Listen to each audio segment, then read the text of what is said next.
Hi friends, welcome to Latha vlog. இப்போ முட்டை குழம்பு செய்யறதை பற்றி தான் பார்க்க போகிறோம்.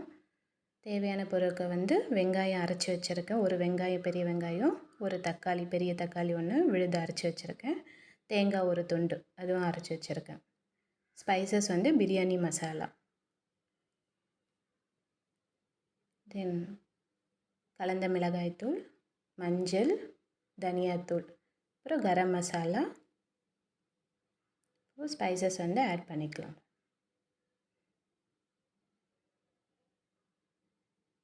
பொரிஞ்சதும் இப்போ வெங்காய விழுதை இதில் சேர்த்துக்கலாம்.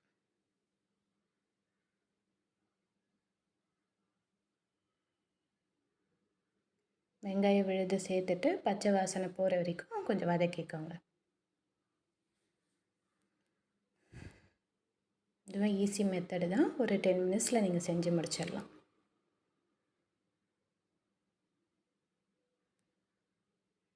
கலர் சேஞ்ச் ஆகிடுச்சு பாருங்கள். இப்போ தக்காளி விழுது இதில் சேர்த்துக்கலாம். உங்களுக்கு வேணும்னா இந்த டைமில் இஞ்சி பூண்டு பேஸ்ட்டும் நீங்கள் ஆட் பண்ணிக்கலாம். எனக்கு என்ன சேர்க்கலை, உங்களுக்கு வேணும்னா நீங்கள் ஆட் பண்ணிக்கலாம். ஸோ இப்போ நல்ல பச்சை வாசனை 2 கிலோ போயிடுச்சு. இப்போ ஸ்பைசஸ் ஆட் பண்ணிக்கலாம்.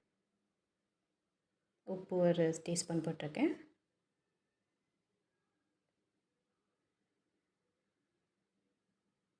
மஞ்சள் தூள், கலந்த மிளகாய் தூள் ஒரு டீஸ்பூன்,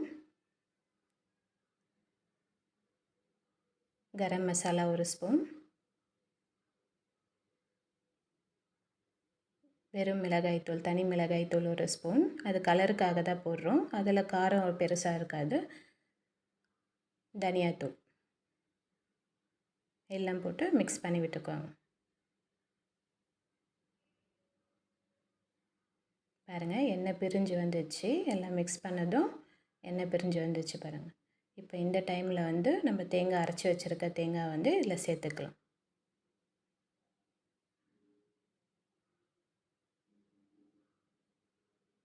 தேங்காய் சேர்ந்து கொஞ்சம் ஒரு 2 மினிட்ஸ் நல்லா கொதிக்கட்டும். அந்த வாசனை உங்களுக்கு தெரியும். ஸ்மெல்லே உங்களுக்கு அந்த பச்சை வாசனை போனது தெரியும்.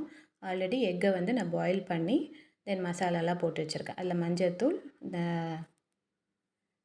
தென் காரத்துக்கு மிளகாய்த்தூள் தான் போட்டிருக்கேன். பெப்பர் வேணாலும் போட்டுக்கோங்க.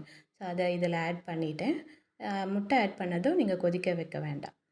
சரிங்களா?